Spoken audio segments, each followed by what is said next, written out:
Mais si on a regardé toutes les solutions du voisinage et il n'y a aucune qui améliore, alors on arrête. OK? Donc, on nous dit qu'elle est simple d'implémentation, convergente rapide vers un optimal local. Mais voilà, on peut avoir une convergence prématurée, donc assez rapide et qui nous donne des solutions qui ne sont pas de très bonne qualité. Donc, on peut utiliser aussi une descente avec meilleure amélioration.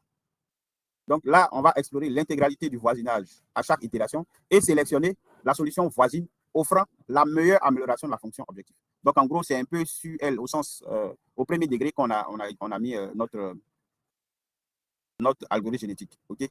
Donc ici, quand on parle de descente avec meilleure amélioration, c'est un peu ça. On va regarder dans tout le voisinage et on va sélectionner la solution voisine qui offre la meilleure amélioration de la fonction objectif. Donc, c'est celle-là qu'on va prendre et on va comparer finalement à notre solution actuelle. Voilà. Donc, ici, on vous dit qu'on va converger en un nombre d'itérations. Donc, ici, on a une solution de meilleure qualité que la descente simple. Donc, mais on a un coût de calcul plus élevé par itération. On peut aussi avoir des problèmes de convergence vers des optima locaux.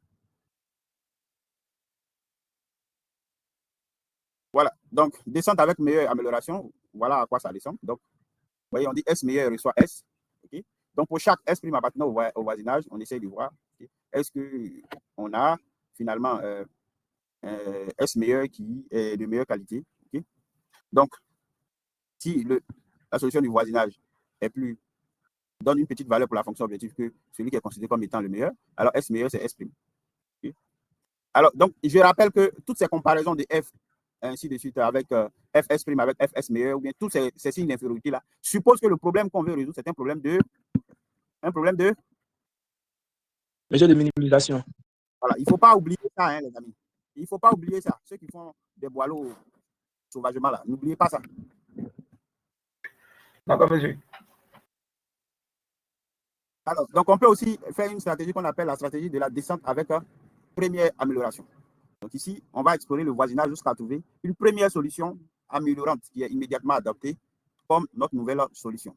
Donc, cette fois-ci, avec la première amélioration, on ne va pas se fatiguer pour écumer tout le voisinage et chercher la meilleure dans tout le voisinage. Donc, dès qu'on trouve une solution qui est mieux que la solution initiale, c'est bon, on la prend.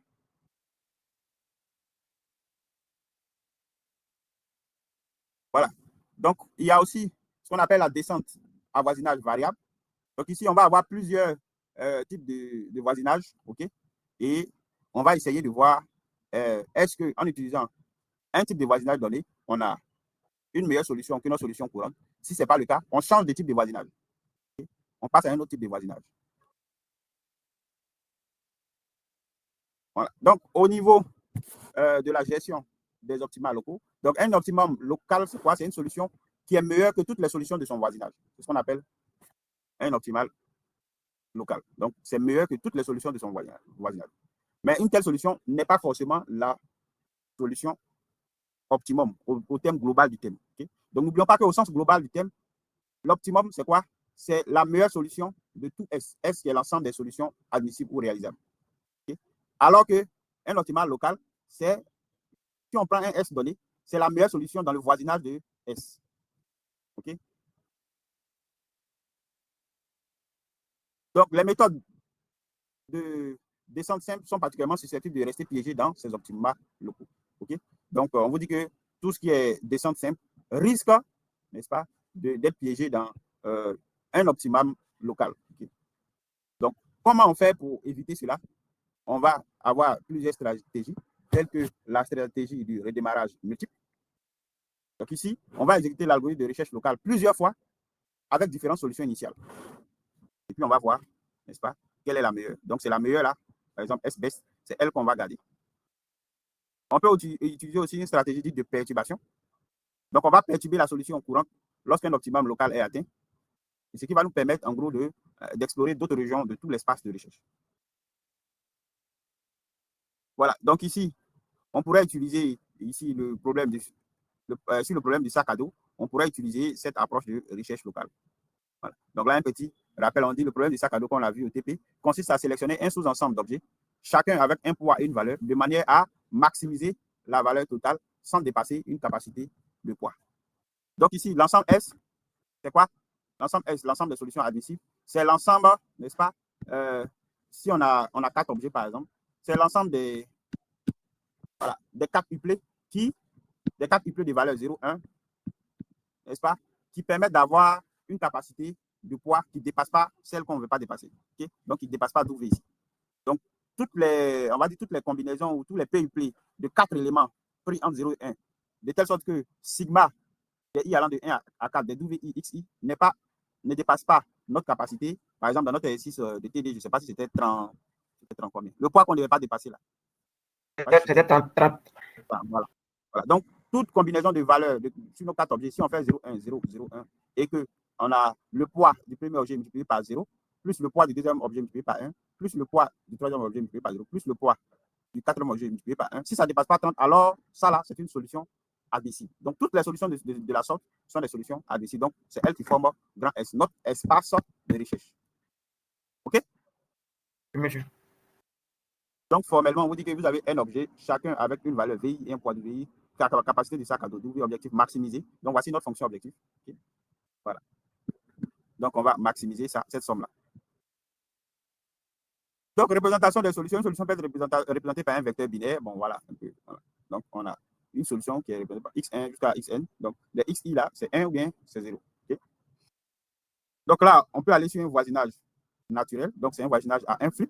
Ça veut dire qu'on change l'état, n'est-ce pas, d'un seul objet. Donc, on dit qu'il était choisi et il n'est plus choisi, par exemple. Donc, on arrive à déterminer le voisinage d'une solution de départ en changeant qu'une seule valeur, n'est-ce pas, dans notre vecteur binaire qui représente la solution. Donc, fonction objective adaptée, pour gérer la contrainte de capacité, on peut utiliser une fonction objective pénalisante. Voilà. Bon, ouais. Okay. Donc, ici, algorithme de descente algorithme de descente pour le sac à dos. Est-ce que c'est descente simple, c'est descente pas simple? Okay. Donc, je vois ici qu'ici, on a utilisé voilà, une stratégie d'exploration qui voit est-ce qu'on a une amélioration ou pas. Et en fonction du fait qu'on n'a plus d'amélioration, on va tout simplement arrêter. Okay? Donc, voilà. Donc, on a aussi un autre type d'heuristique ou bien une autre approche d'heuristique. Donc, après l'approche Boulton, l'approche par construction et l'approche par recherche locale, on a l'approche par construction. Donc, à vrai dire, on peut classer les approches Boulton dans le grand groupe des approches de construction en réalité. Okay? Mais bon, généralement, on essaie de valoriser un peu cette approche-là en la mettant un peu à part. Mais à vrai dire, ça fait partie du grand groupe des approches par construction. Donc, ici, les heuristiques de construction sont des méthodes algorithmiques qui élaborent une solution pas à pas, en partant d'une solution vide ou partielle, puis en ajoutant progressivement des éléments jusqu'à l'obtention d'une solution complète. Donc, on va partir d'une solution qui peut être vide ou partielle, et puis au fur et à mesure, on va ajouter des éléments jusqu'à ce que notre solution soit une solution complète. Okay? Donc là, on a une approche incrémentale, on prend des décisions locales à chaque étape, on a une certaine rapidité d'exécution, les solutions sont de bonne qualité, mais rarement optimales. Okay? Alors, donc, on peut utiliser ces heuristiques-là dans plusieurs domaines, n'est-ce pas, ordonnancement, routage, allocation des ressources, ainsi de suite. Donc, on a peut-être différents types de heuristiques par construction aussi. On parle de construction par insertion. Donc, la méthode de construction par insertion, ça va consister à ajouter séquentiellement des éléments à une solution partielle en choisissant à chaque étape le meilleur emplacement pour l'insertion. Okay? Donc, on va initialiser notre solution partielle vide ou à un seul élément. Et pour chaque élément non inséré, on va évaluer tous les emplacements possibles d'insertion. Choisir le meilleur emplacement selon un critère et on va insérer l'élément à cet emplacement-là. Donc, on va faire ça jusqu'à ce que tous les éléments soient insérés et que notre solution soit une solution complète. Okay? Donc, il y a plusieurs variantes à l'heuristique de construction par insertion. On fait une insertion la plus proche, une insertion la moins coûteuse, parce qu'on ne va pas choisir, évaluer tous les emplacements possibles d'insertion, puis choisir le meilleur emplacement. Donc, on peut utiliser une stratégie d'insertion par le plus proche, n'est-ce pas, par la moins coûteuse, une insertion aléatoire, ici de suite. Donc, ça, c'est au niveau de, par exemple, ça, c'est le cas d'insertion le plus proche. Okay. Donc, si on est dans le cas du voyageur du commerce, on peut utiliser l'insertion, n'est-ce pas, construction par insertion plus proche. Donc, on va sélectionner une ville V0 arbitrairement. C'est par elle qu'on va commencer. Tant que le tour est différent de V, c'est-à-dire que tant qu'on n'a pas toutes les villes dans notre tour, on va trouver une ville V qui n'appartient pas encore à notre tour, la plus proche d'une ville dans notre tour. Okay? On va trouver l'arrêt IJ dans tout qui minimise, ainsi de suite, insérer V. Voilà. Donc, à chaque fois, on va ajouter un nouvel élément dans notre solution. Et cet élément qu'on va ajouter là doit nous rapprocher voilà, de la solution complète. Donc, on peut faire une construction par fusion aussi. Donc, une construction par fusion consiste à créer plusieurs sous-solutions, puis à les combiner progressivement pour fonder une solution complète. Donc, ici, on va diviser le problème en sous-problèmes. Okay? On va diviser le problème en sous-problèmes, un peu comme on le fait au niveau des algorithmes de tri à fusion, tri rapide. Donc, on va diviser le problème en sous-problèmes. On va résoudre chaque sous-problème indépendamment. Fusionner les sous-solutions de manière cohérente. On va faire ça jusqu'à ce qu'on obtienne une solution complète. Voilà. Okay. Donc, comme on vous dit ici, le tri-fusion, n'est-ce pas, utilise plus ou moins une approche de construction par fusion. Donc, on peut aussi avoir une construction par décomposition. Voilà. Voilà. Donc, il utilise l'approche divisée pour régner en décomposant un problème complexe en sous-problèmes plus simples puis en combinant les solutions. Donc, ici, ce n'est pas exactement la même chose que l'approche par fusion. Donc, la décomposition se concentre sur la division du problème en composantes logiques. L'accent est mis sur la structure du problème plutôt que sur la fusion des solutions. Okay. Voilà. Donc, c'est un peu différent, heuristique par construction utilisant la décomposition et puis celle qui utilise la fusion. Donc là, on a un cas, voilà, donc le problème du sac à dos qu'on a vu ici aussi. Donc, on essaie de l'illustrer avec la construction par insertion. Okay. Donc, vous voyez que ça ressemble beaucoup. Là, on n'a pas encore fait, mais vous trichez. Oh là là. Donc, vous pouvez, on va voir ça au TP, je pense, mais bon, on va mettre ça dedans. Donc, le TP8, TP8 va essayer de vous présenter des problèmes que vous allez, n'est-ce pas, essayer de donner les différentes solutions en termes d'approche Gluton, approche par heuristique locale, par recherche locale ou par construction. Donc, un petit tableau comparatif de ces trois, n'est-ce pas, types d'approche de heuristique. Donc, on a principe Gluton, choix local optimal à chaque étape. Donc, ici, recherche locale, amélioration itérative d'une solution existante. Ça, c'est le principe. Heuristique construction progressive d'une solution. Donc, est-ce que c'est compliqué, Gluton? Non. Recherche locale, ça dépend. Heuristique constructive aussi, ça dépend. Donc, qualité de la solution. Bon, Gluton, ce n'est pas forcément optimal, n'est-ce pas? Et la recherche locale, bon, ça va dépendre de la structure du voisinage et de la stratégie d'exploration que vous utilisez. Donc, la qualité de la solution dépend, dans le cas de la recherche locale, de la structure du voisinage que vous allez utiliser. Okay? Parce que c'est cette structure-là et la manière dont vous explorez le voisinage-là qui vont vous permettre d'avoir des valeurs qui sont meilleures que votre solution actuelle et qui certainement vous rapprochent de la meilleure solution possible. Donc, l'heuristique constructive, la qualité aussi dépend de la méthode de construction. Okay? Est-ce que la méthode de construction, si ce n'est pas insertion ou ce n'est pas décomposition, ce n'est pas fusion, est-ce qu'elle est adaptée au problème? Donc, garantie d'optimalité, aucune de ces méthodes sont des méthodes heuristiques. Donc, par définition, aucune de ces méthodes ne garantit que vous allez, si vous l'utilisez, vous allez avoir la solution optimale. Mais on les utilise parce qu'elles vont permettre d'avoir une solution qui doit se rapprocher le plus possible de la solution optimale et qui est quand même un peu plus rapide que les algorithmes exacts tels que la programmation dynamique ou le branch and bound ou le backtracking. Alors, donc il y a plusieurs cas d'application pour chacun de ces, on va dire, ces heuristiques-là. Okay? Donc, voici quelques-unes pour chaque type d'heuristique. Donc, on va terminer par une brève introduction à une autre catégorie d'algorithmes approchés qu'on appelle les méta-heuristiques. Okay? Donc, les méta-heuristiques sont des stratégies algorithmiques de haut niveau qui guident le processus de recherche pour trouver des solutions optimales ou quasi-optimales à des problèmes d'optimisation complète. Donc, contrairement aux méthodes exactes, elles ne garantissent pas de trouver la solution optimale, mais offrent généralement de bonnes solutions dans un temps raisonnable. Okay? Donc, le terme méta-heuristique vient de méta, au-delà, à un niveau supérieur. Okay? Et heuristique, on sait ce que c'est. Donc, les méta-heuristiques partagent plusieurs caractéristiques fondamentales. Indépendance du problème. Donc, ce sont des méthodes qui doivent être indépendantes du problème. Donc, elles sont génériques et adaptables à différents types de problèmes d'optimisation. Okay? Donc, elles établissent un équilibre entre l'exploration de l'espace de recherche et l'exploitation des meilleures solutions trouvées. Donc, elle est non déterministe. Ça veut dire que chaque fois que vous allez l'exécuter, ça ne veut pas dire que vous allez avoir toujours la même solution.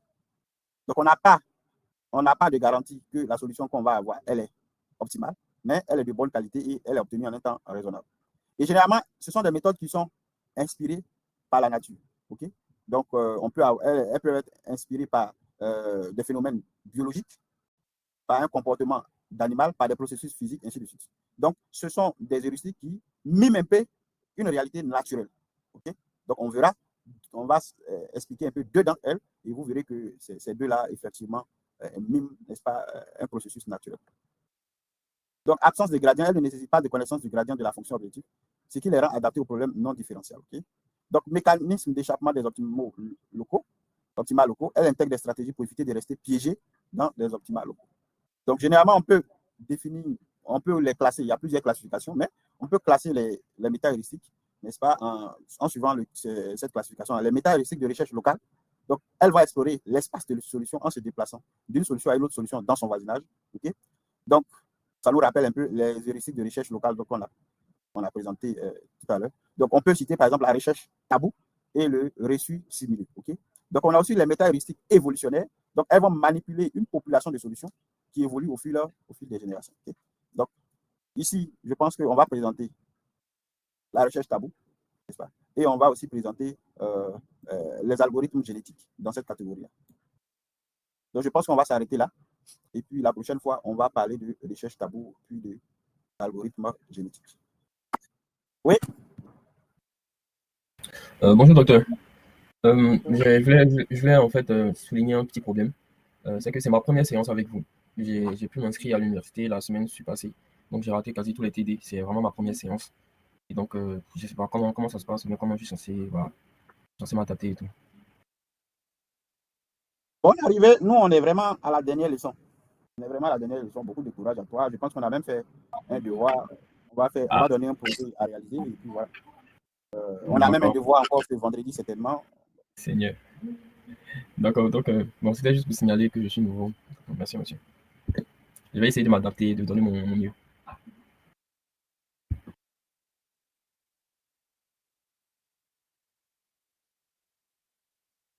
OK.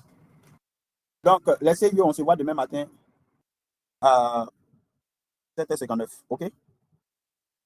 OK, docteur. D'accord, docteur. D'accord, docteur.